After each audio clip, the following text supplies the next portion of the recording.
Episode 1. The Notorious Dr. Belasco.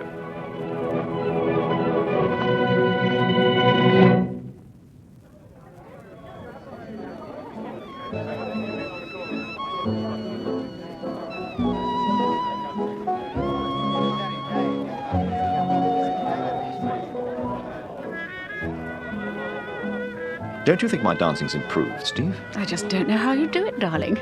Now, what does that mean exactly? Well, it could mean that this is a waltz and you've been foxtrotting for the last 5 minutes. A waltz? Yes. By Timothy, and I thought it was a one-step.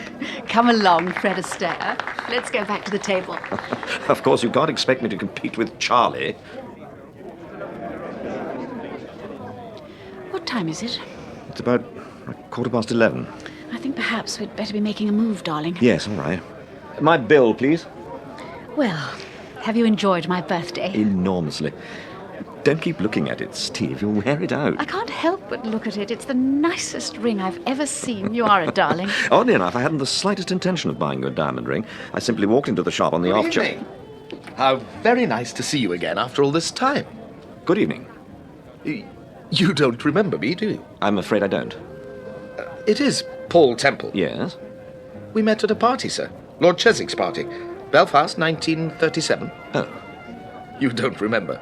I remember the party, of course, but... Well, this is the most embarrassing. Please forgive me. Perhaps the name might help. My name is Nelson. David Nelson. Oh. David Nelson? Yes. No. No, I'm afraid not. I'm most awfully sorry. Well, I suppose it's only to be expected. It's a long time ago. I'm sorry to have disturbed you, but you see, the waiter told me that it was your birthday, and I came across to present my compliments. Well, that's awfully nice of you, but actually it's my wife's birthday. I'm just celebrating. Oh. Oh, but please do sit down. May I? This is my wife, Mr. Nelson. Mr. Nelson. How do you do? I'm afraid I feel rather like a gatecrasher, Mrs. Temple. But I remembered your husband the moment I saw him. Ah, here's the waiter. What would you like to drink, Mr. Nelson? Oh, that's very nice of you. May I have a whiskey and soda? Certainly. Bring a whiskey and soda, waiter. Will you have a cigarette? Oh, thank you.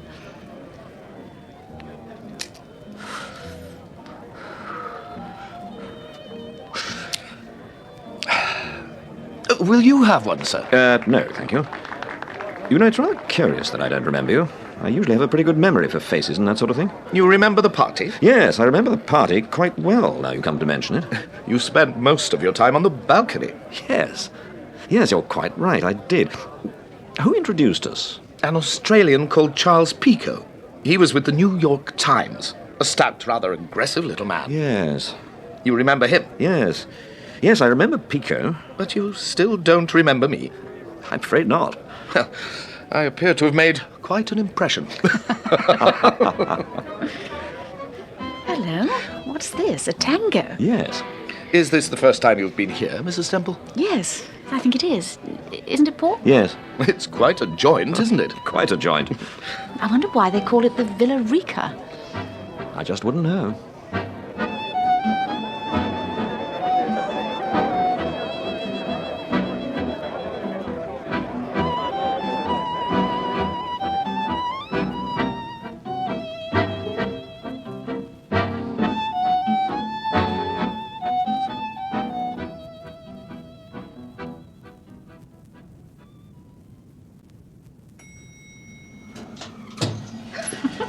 I thought that story Mr. Nelson told us about the dog with the cold nose was one of the funniest stories I've heard. Yes, he told it awfully well, too.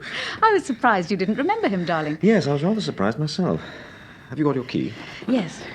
Well, that's funny. There's a light on in the hall. It must be Charlie. But he ought to have been in bed hours ago. Good evening, sir. Good evening, Mrs. Temple. Oh, it's all right, sir. I'll take the coat. Do you know what time it is, Charlie? Yes, it's about 11:45. Well, why aren't you in bed? I told you that we shouldn't be back until about midnight, but that there was no need for you to wait up. Yeah, but Sir Graham's here, Mum. He popped in about 10:30. Sir Graham? Sir Graham Forbes? Well, yes, sir. He's in the lounge with another gent. Well, they insisted on waiting, sir, so I made some coffee. Was that okay? Was that all right, sir? Yes, that was all right, Charlie. Were you expecting Sir Graham? No, of course not, darling. Come along. Let's see what it's all about. agrees that the situation is difficult, sir. But if you feel that my judgment cannot be trusted, then surely... My dear Kaufman, so far as this business is concerned, I trust you implicitly, you know that. But nevertheless, I do feel that as a precautionary measure we should... Hello, Sir Graham. Ah, so here you are at last. How are you, Sir Graham? Hello, Steve. How nice to see you again. But, I say, what have you two been up to? Well, if you must know, we've been celebrating. So I gathered. Steve's birthday. She's 45. 45? Oh, you beast. Oh, may I present Philip Kaufman, Mr. and Mrs. Temple? How do you do, Mr. Kaufman? And for your information, I am not 45. I'm delighted to meet you, Mrs. Temple. And you too, sir. Thank you. I've heard a great deal about you both. From Sir Graham? But of course. Then don't believe a word of it. Charlie tells me that you've been here since 10:30. Yes. I'm sorry we've kept you waiting. That's all right. It was my fault. I ought to have phoned you. Well, I dare say you could do with a drink. What would you like, Mr. Kaufman? Nothing just at the moment, Mr. Temple. No? Well, what about you, Sir Graham? No, I don't think I will, Temple. Thanks all the same. Steve? Not for me, darling. But could I borrow your lighter for a moment? Yes, of course. Allow me, Mrs. Temple. Oh, thank you. Temple, I brought Kaufman along to see you this evening because I felt that in view of what I've got to say to you, you might quite possibly... Don't you think it might be a good idea if we came straight to the point, Sir Graham? That's always a good idea, Mr. Kaufman. What's on your mind, Sir Graham? Have you ever heard of a man called Dr. Belasco? You mean the notorious Dr. Belasco? Yes. Of course I have. Why do you ask? Kaufman? What do you know about Dr. Belasco, Mr. Temple? Only what I've read in the newspapers.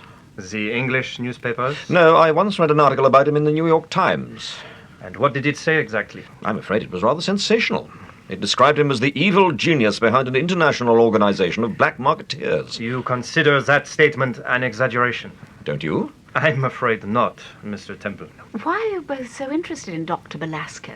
3 months ago, Steve, on January the 2nd to be precise, we received information from the Danish authorities that Dr. Belasco had arrived in this country. On January the 10th, a man called Bruno French died under rather mysterious circumstances. To be frank with you, he was murdered. I see. Bruno was one of the Soho boys. We'd had our eye on him for some time, but we'd never actually been able to pin anything on him. From the moment that Bruno was murdered, however, we knew that the information we had received from Denmark was right. We knew that Belasco was over here and that he'd already started to form the nucleus of a new organization. Go on. That organization is growing, Temple. It's growing so rapidly that unless we can put our finger on the notorious Dr. Belasco, there's going to be a new crime wave in this country. A crime wave quite without precedent. That's no exaggeration, Mr. Temple. Why are you smiling, Steve? It's the Gregory affair all over again. No, that's where you're wrong. You see, Dr. Belasco doesn't create crime, Mrs. Temple. He organizes crime. Organizes the existing crime, as it were. There's a subtle difference. Take the protection racket. There's nothing new about the protection racket. It's as old as the hills. Good old Chicago. Exactly. But Belasco is organizing it in this country.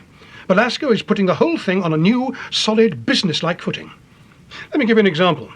There's a grocer's shop in Soho, quite a flourishing little grocer's. It's owned by a woman called Mrs. Broadman. And Mrs. Broadman used to pay Bruno French 17 shillings a week protection money. But she doesn't pay it any longer.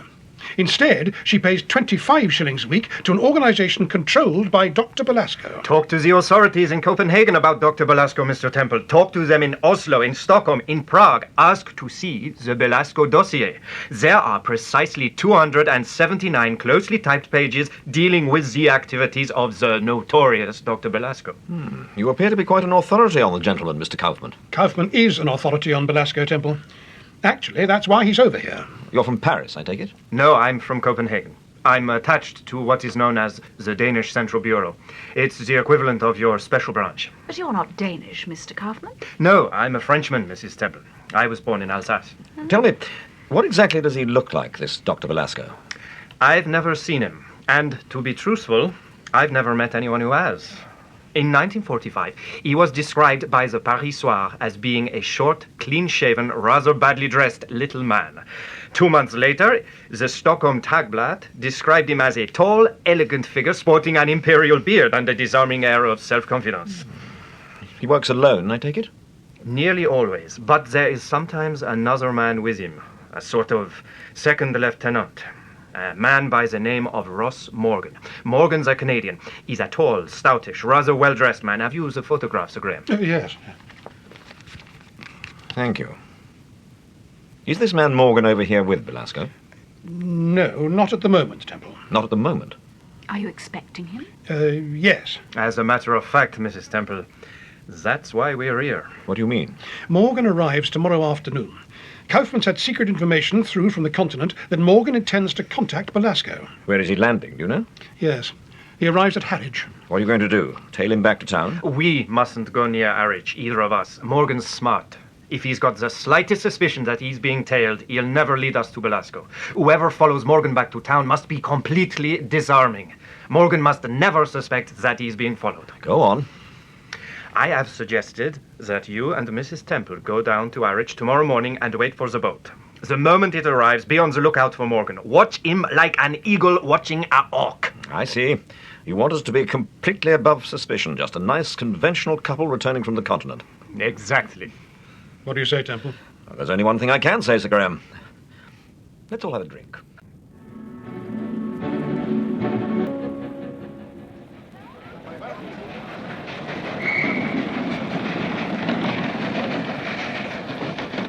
Hello, darling. Have you seen him? Yes, he'll be coming through the barrier in a moment. What's he like? More or less what I expected. Is the train late? No, I don't think so. Did you get any cigarettes? Yes. Have you got your lighter, Steve? Oh, yes. It's in my bag. Here you are. Thanks. When he comes onto the platform, Steve, I want you to turn your back on him just as if you hadn't the slightest... This isn't your lighter. Yes, it is. No, it isn't. Look. No, it isn't. That's funny. It was in my handbag. It must be Mr. Kaufman's. Don't you remember he handed it to you last night? Yes. I say, that's a bit rich. I must have used it and then dropped it into my bag. It's got his initials on it. Oh, no, it hasn't. It's some sort of engraving. It's an acorn. Yes. It's rather pretty. You better put it back in your handbag. Here's Morgan. Now, don't take any notice of him, Steve. All right. London train! London train! First class passenger. I beg your pardon. Yes? Do you think I might borrow your newspaper for a few moments? Why, yes, certainly. Darling, do you mind? You're sitting on the paper. Yeah, I'm sorry to disturb you. that's quite all right. I don't know what you folks think, but it seems to me to be mighty cold on this side of the channel. My feet are frozen. I'm afraid there isn't any heat on in this compartment. Did you enjoy the crossing? I don't think I exactly enjoyed it. I should say not. What time is this train due in, do you know? Well, if we're on time, we should be... What is it? Oh, my God, the train's going to...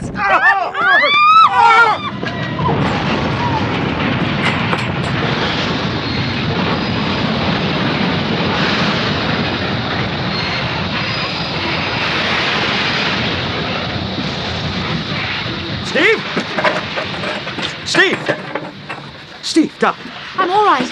Just a bit shaken. Now, take it easy, take it easy. Now, we've got to get out of here. The coach is over on its side. Goodness, we're... Paul, there's another train.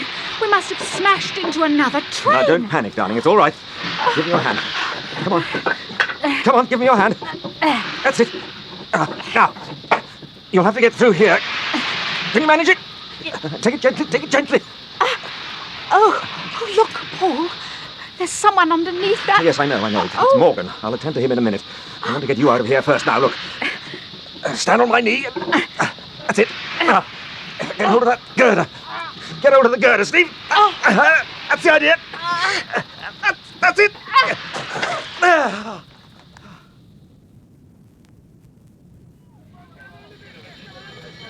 Stretcher down to the last coach! There's some help up here! Give me a rope! We've got to have a rope! Stay clear!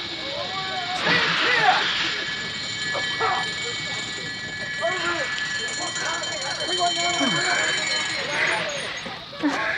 Are you all right now, Steve? Yes. What about Morgan? He's dead. Oh, poor man. There was nothing I could do. He was trapped. I tried to get him out, but it was no use, darling. Did you speak to him? Yes. Yes, I told him who I was. I felt I had to.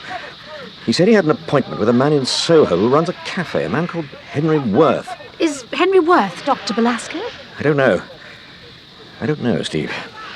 Paul, what is it? You're worried about something. What is it, darling? I searched his pockets. I found this cigarette lighter on him.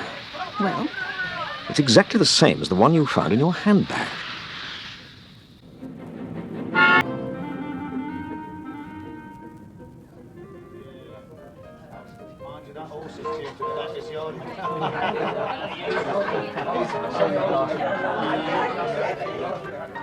Let's sit down, Steve. There's a table over here. Are you sure this is the right place? Yes, I think so. I'm not very impressed, darling. Neither am I. But I bet a fiver our friend Mr. Worth is a pretty good business. Did you tell Sir Graham that we were coming here? As a matter of fact, it was his idea. Oh, I see. What would you like? Cup of tea, sandwich or something? Paul, Yes. are we going to get mixed up in this Belasco affair? Are we? What do you mean? It's up to you. I don't want to. I don't want any part of it, darling. Paul, Well, that girl over there, the waitress, the one serving coffee. Haven't I seen her before somewhere? yes. Yes, by Timothy, you have. That's Mary Hamilton. Mary Hamilton? You remember Mary Hamilton, the inquiry agent, specialises in divorce cases. Yes, of course. But what's she doing here? What's she doing here working as a waitress? Look out, here she is. What can I get you? Can we have any sandwiches? Yes, but there'll have to be cheese. The pressed beef's off. All right. Some sandwiches and some coffee. OK. Oh, and is Mr. Worth about? I expect so. Usually is. Well, I'd like a word with him. All right. What name shall I say? Just say, I'd like a word with him. He's a bit fussy, you know, Mr. Worth. He doesn't talk to every Tom, Dick and Harry. I'm a bit particular myself. All right. I'll tell him. Thank you, Mary. If you feel you must be familiar, the name is Ivy. Ivy Brown. Not one of the Berkshire Browns. I'll tell Mr. Worth. Did she recognise you? What do you think? I think she did. She recognised me, all right. I wonder what she's doing here. Well, she's obviously not here for the good of her health. I know Mary Hamilton. She's a smart girl. Who's this? Is it Worth? Yes, I should imagine it is. I saw her speak to him. He's much younger than I expected. Yes. You wanted to see me? Mr. Worth, Yes.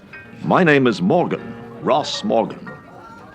Well, Doesn't that name convey anything to you? no. Is there any particular reason why it should? I was told to get in touch with you by Dr. Belasco. Dr. Belasco. Yes. I think there must be some mistake. I've never heard of your friend, Dr. Belasco. Isn't that rather strange? What do you mean? My instructions were to contact you immediately on arrival. I was told that you would take me direct to Dr. Belasco. I find that interesting.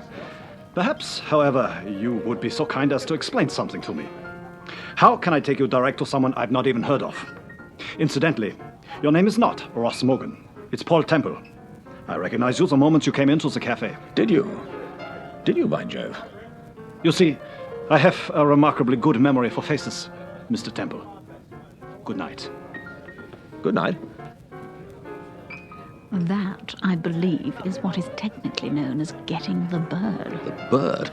I've got a shrewd suspicion he handed me the flock.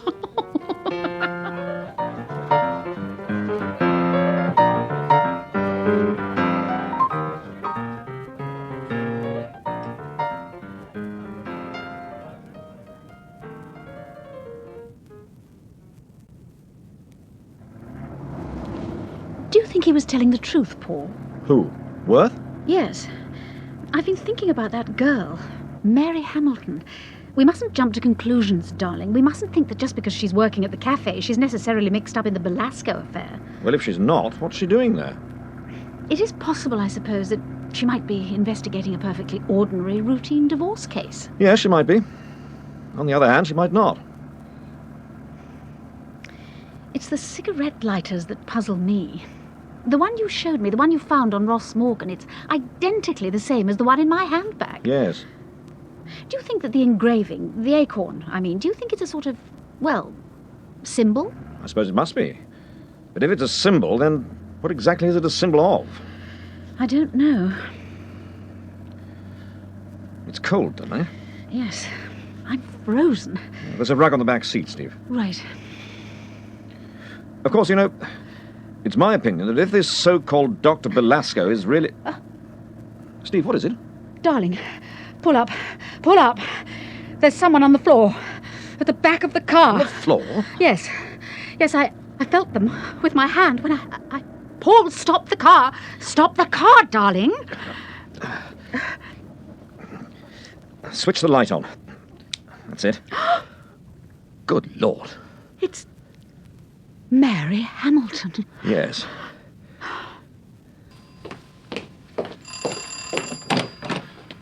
Good evening, sir. Good evening, Mrs. T. Any messages, Charlie? No, sir, but there's a gentleman here, sir. He called about 5 minutes ago. A Mr. Nelson. Mr. Nelson? Yes, ma'am. What on earth does he want, I wonder? Where is he, Charlie? In the lounge, sir. Right. Ah, so here you are. Hello, Mr. Nelson. What can I do for you? Well, I'm sorry to trouble you, Mr. Temple, especially at this time of night, but... Well, I think your wife has got my cigarette lighter. Your cigarette lighter? Yes. I offered Mrs. Temple a cigarette last night at the Villa Rica, and I believe I put my lighter down on the table. One of the waiters said that he thought he saw Mrs. Temple put it into her handbag. Well, yes, as a matter of fact, I believe she did. My wife's terribly absent-minded these days, I'm afraid. If you'll just wait... Oh, here you are, Steve. Hello, Mr. Nelson. Good evening, Mrs. Temple. Darling, have you got that cigarette lighter? The one we thought belonged to Mr. Kaufman. Why, yes. Here it is. Is this your lighter, Mr. Nelson? Yes, that's the one, all right. You must have picked it up off the table, Mrs. Temple, without thinking. Yes, of course I did. I remember now. How stupid of me. Then it's your lighter, Mr. Nelson. Yes, I'm rather afraid it is. It's got rather a curious design on it. We find it rather intriguing. You mean the acorn? Yes. Yes, I've often wondered if it had any particular significance. Where did you buy the lighter, Mr. Nelson? As it happens, I didn't buy it. It belonged to my wife. But why are you so curious about the lighter? I know it's a rather unusual one, but it's not surely... quite so unusual as you'd imagine. No. No. Take a look at this. Why, it's just the same. It's got the same design on it. Exactly. Yes. Exactly. Episode 2. 27A, Berkeley House Place. Paul Temple, the celebrated novelist and private detective, is visited by an old friend of his, Sir Graham Forbes of Scotland Yard, and by a Mr. Philip Kaufman, who is temporarily attached to the Special Branch. Kaufman tells Paul Temple about a notorious criminal known as Dr. Belasco. You see, Dr. Belasco doesn't create crime, Mrs. Temple. He organizes crime. Organizes the existing crime, as it were. There's a subtle difference. Take the protection racket. There's nothing new about the protection racket. It's as old as the hills. Good old Chicago. Exactly. But Belasco is organising it in this country. Belasco is putting the whole thing on a new, solid, business-like footing. Let me give you an example. There's a grocer's shop in Soho, quite a flourishing little grocer's. It's owned by a woman called Mrs. Broadman. And Mrs. Broadman used to pay Bruno French 17 shillings a week protection money. But she doesn't pay it any longer. Instead, she pays 25 shillings a week to an organisation controlled by Dr. Belasco. Talk to the authorities in Copenhagen about Dr. Belasco, Mr. Temple. Talk to them in Oslo, in Stockholm, in Prague. Ask to see the Belasco dossier. There are precisely 279 closely typed pages dealing with the activities of the notorious Dr. Belasco. Belasco works alone, I take it? Nearly always. But there is sometimes another man with him, a man called Ross Morgan. Is Morgan over here? Morgan arrives tomorrow afternoon, Mrs. Temple, and I have suggested to Sir Graham that you and your husband go down to Harwich tomorrow morning and wait for the boat. The moment it docks, be on the lookout for Morgan. Watch him like an eagle watching a hawk. The following afternoon, however, there is a railway accident, and Ross Morgan is killed. Temple searches the body and discovers a cigarette lighter. The lighter appears to be identically the same as one which Steve possesses, but which they have reason to believe belongs to Philip Kaufman. Later the same night, when Temple and Steve return to their flat, they discover that a casual acquaintance of theirs, a man by the name of David Nelson, has called. Good evening, sir. Good evening, Mrs. T. Any messages, Charlie? No, sir. But there's a gentleman here, sir. He called about 5 minutes ago. Mr. Nelson. Mr. Nelson? Yes, ma'am. What on earth does he want, I wonder? Where is he, Charlie? In the lounge, sir. Right. Ah, so here you are. Hello, Mr. Nelson. What can I do for you? Well, I'm sorry to trouble you, Mr. Temple, especially at this time of night, but... Well, I think your wife has got my cigarette lighter. Your cigarette lighter? Yes. I offered Mrs. Temple a cigarette last night at the Villa Rica, and I believe I put my lighter down on the table. One of the waiters said that he thought he saw Mrs. Temple put it into her handbag. Oh, yes, as a matter of fact, I believe she did. My wife's terribly absent-minded these days, I'm afraid. If you'll just wait... Oh, here you are, Steve. Hello, Mr. Nelson. Good evening, Mrs. Temple. Darling, have you got that cigarette lighter? The one we thought belonged to Mr. Kaufman. Why, yes. Here it is.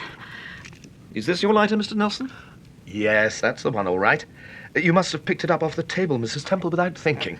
Yes, of course I did. I remember now. How stupid of me. Then it's your lighter, Mr. Nelson. Yes, I'm rather afraid it is. It's got rather a curious design on it. We find it rather intriguing. You mean the acorn? Yes. Yes, I've often wondered if it had any particular significance. Where did you buy the lighter, Mr. Nelson? As it happens, I didn't buy it. It belonged to my wife. Have you any idea where she got it from? No, I'm afraid I haven't. Could you find out? I doubt it very much. You see, my wife committed suicide just over 2 months ago. Oh, I'm sorry. But why are you so curious about the lighter? I know it's a rather unusual one, but it's not surely... quite so unusual as you'd imagine. No? No. Take a look at this. Why, it's just the same. It's got the same design on it. Exactly. Yes, exactly. Where did you get that lighter?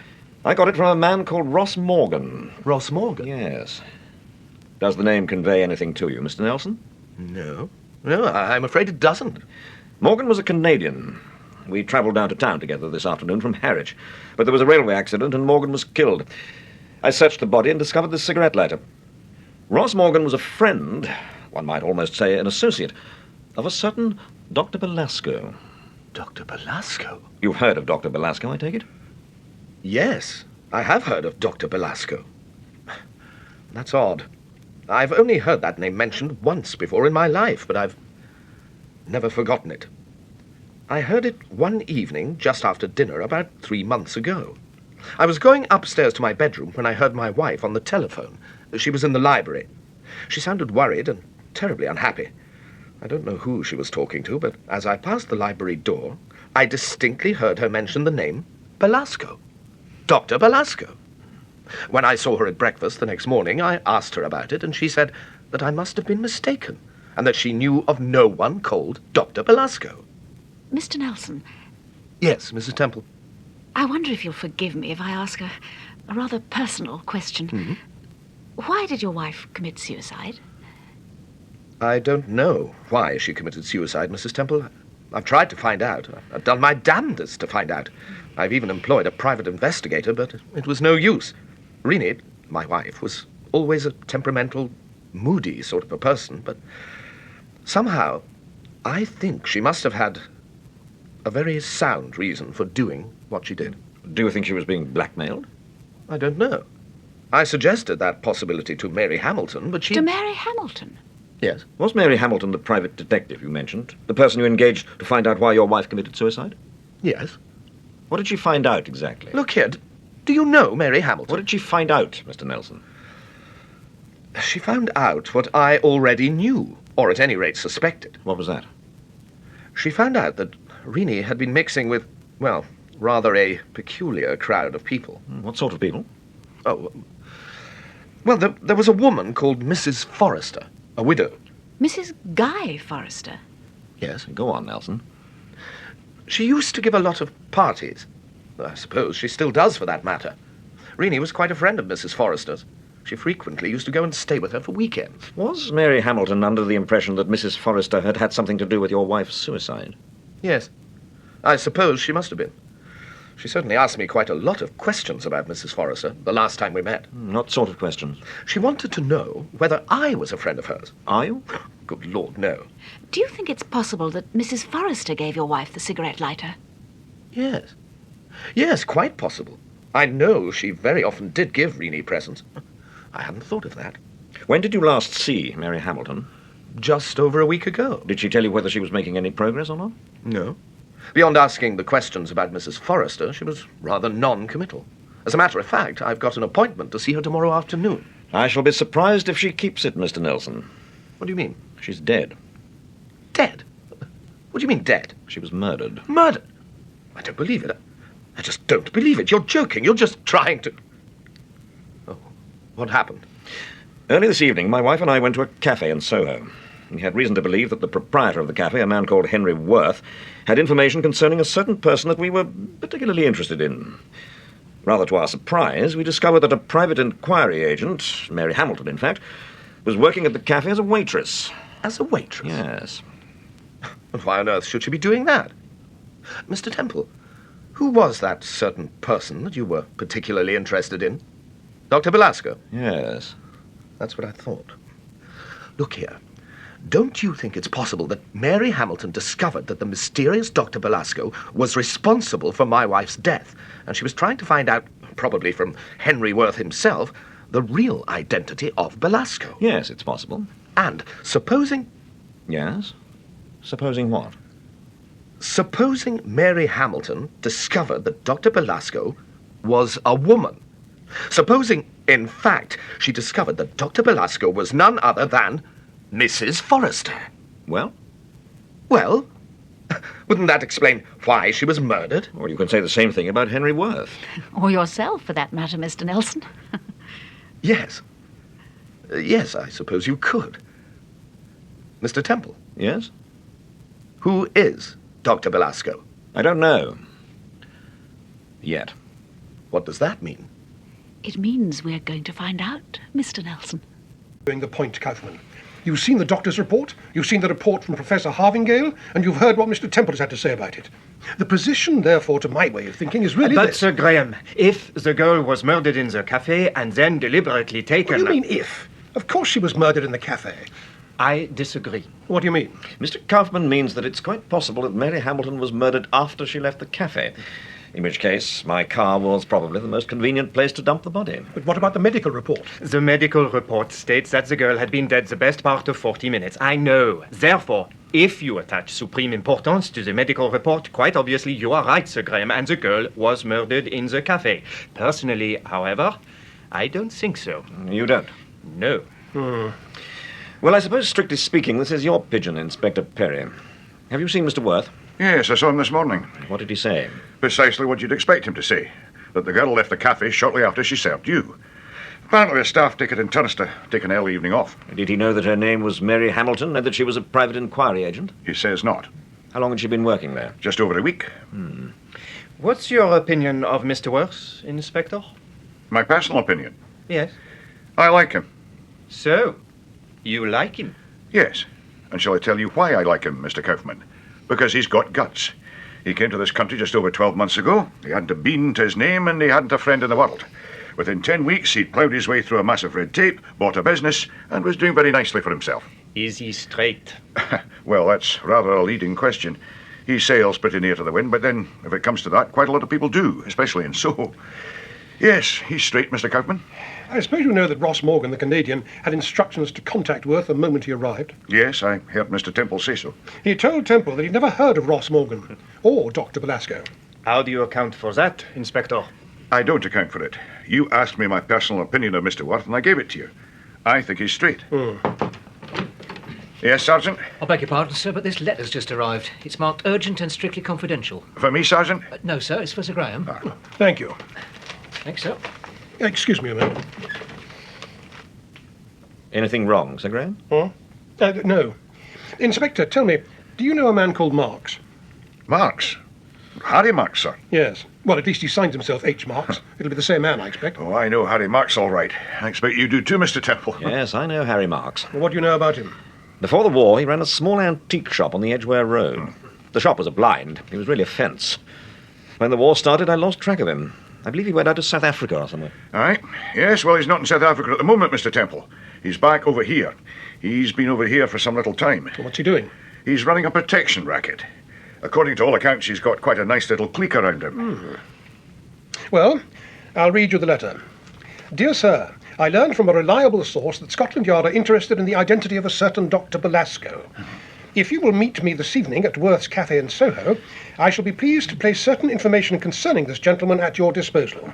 Be at the cafe shortly after 10. You say this man Marks runs a protection racket? Yes. Then it's perfectly obvious what has happened. Belasco intends to take him over. Marks has got wind of this and is obviously out to double-cross him. Yes. This might be our chance, Sir Graham, so far as Belasco is concerned. You will no doubt observe, Inspector, that our friend Mr. Worth once again comes into the picture. In rather an interesting manner, Mr. Kaufman, don't you think? What do you mean? Well, if Harry Marks thought that Mr. Worth was Dr. Belasco, he would hardly suggest his cafe as a suitable place for a rendezvous with Sir Graham. Yes. Yes, that's true. That's quite a point, in fact. Quite a point.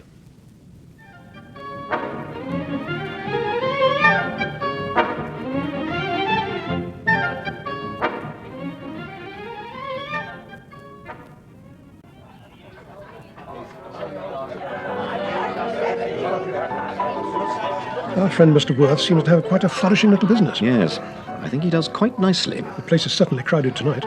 There's a table over there, Sir Graham, in the corner. Oh, yes. Let's go over. Oh, so sorry, sir. That's quite all right. You've dropped your paper. Oh, thank you.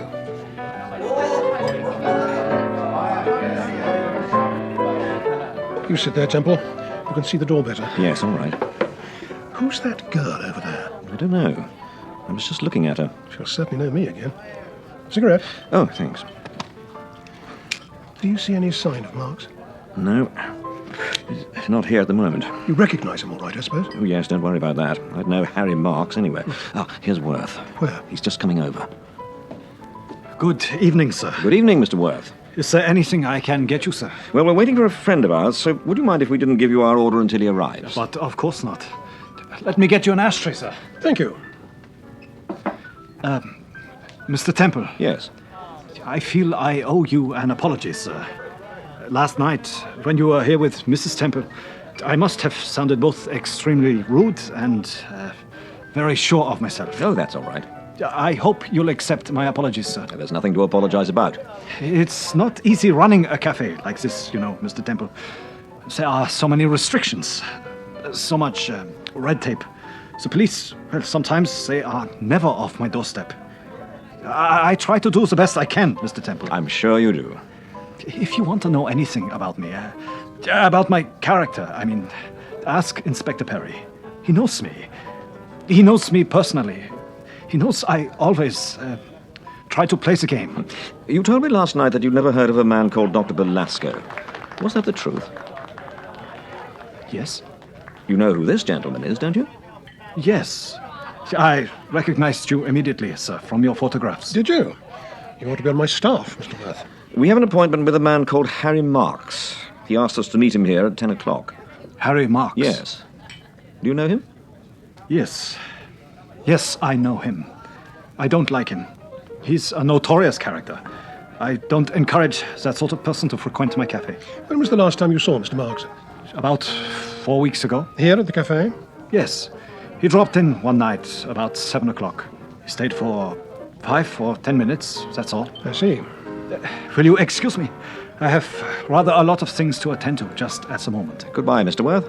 Good night, Mr. Temple. I'm not so sure that Perry's right about that young man. Something's happened to him. He's scared. Now, I wonder what exactly has scared him. Hello. Here's that girl we were talking about. The seat taken, Dux? Yes, I'm afraid it is. No, I don't think it is. Allow me. Oh, thanks very much. You two boys together? You ought to know. What do you mean? You've been watching us for the last 5 minutes. Well, I like that, I must say. Is your name Forbes? Yes. I've got a message for you. For me? Yes, from Harry. Harry Marks. What is the message? Is he a friend of yours? Yes, it's all right, Miss... Chandler. Billy Chandler. It's all right, Miss Chandler. You can talk. Harry's waiting for you. He's outside of town. He told me to meet him here at 10 o'clock. I know, but he couldn't take any chances. Where is he? My name is Temple. Paul Temple. He's in a car on the Great North Road. It's parked about 6 miles this side of Longford. How long should it take us to reach him? About an hour. Perhaps less if you step on it. We'll step on it.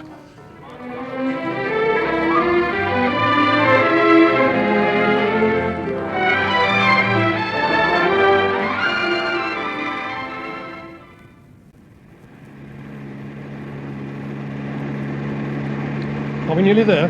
Yes. You'll see the car in a moment. Is that it? Yes.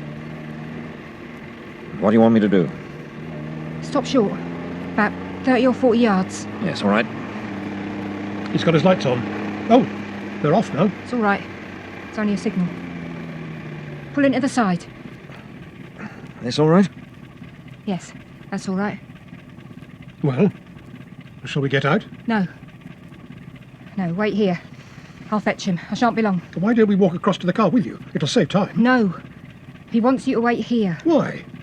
I'm not at all sure that I like the look of this, Miss Chandler. It's all right, honest. Honest, it's all right. There's nothing to worry about. Don't you see? Harry's just cautious. He's frightened that... He's frightened that someone else might have picked you up and forced you to bring them out here. Yes. All right. Fetch him.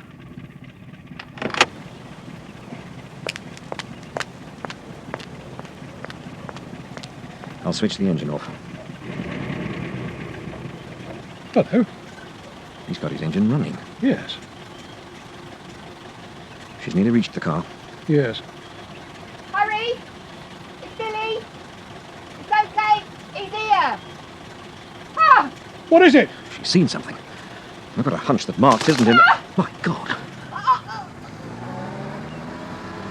Temple! They were waiting for us. The car's coming! Get down, Sir Graham!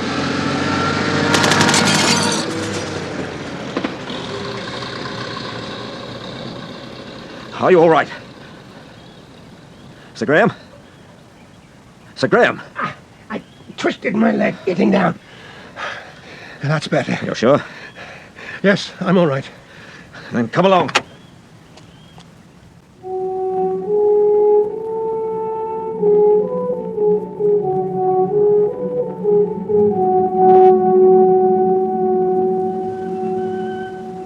Poor kid. She hadn't a chance. She hadn't a dog's chance, Temple. Let's carry her back to the car. Yes, all right. Can you manage? Yes, I'll manage. What do you think happened? Well, it's obvious what happened. Belasco and his crowd discovered what Marks was up to and trailed him here. Do you think they've got Marks in the car, then? No. It's 1,000 to 1 he's dead. And if you want my opinion, he's not far from here. Yes. I shouldn't be surprised.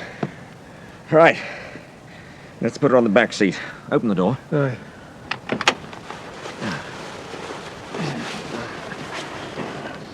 There we are. Poor kid.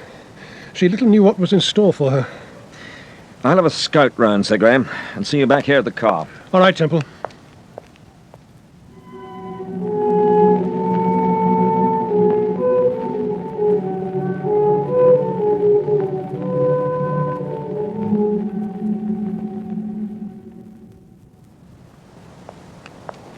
Well? Marks is dead, all right. They dumped him in a ditch about 20 yards from where their car was parked. Well, that's that. I found this wallet on him. They can't have searched him. No, we probably arrived on the scene a little sooner than they expected. What's that card you got? Oh, it was in the wallet. It's an invitation to a party. What sort of party? Apparently a cocktail party.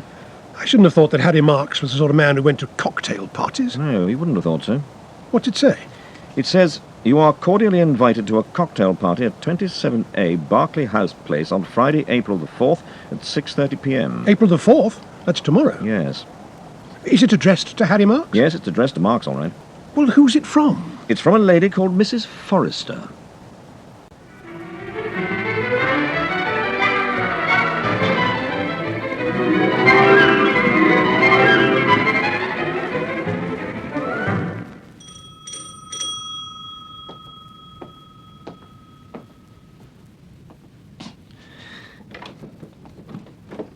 Good evening, sir. Good evening. Shall I take your coat, sir? Thank you.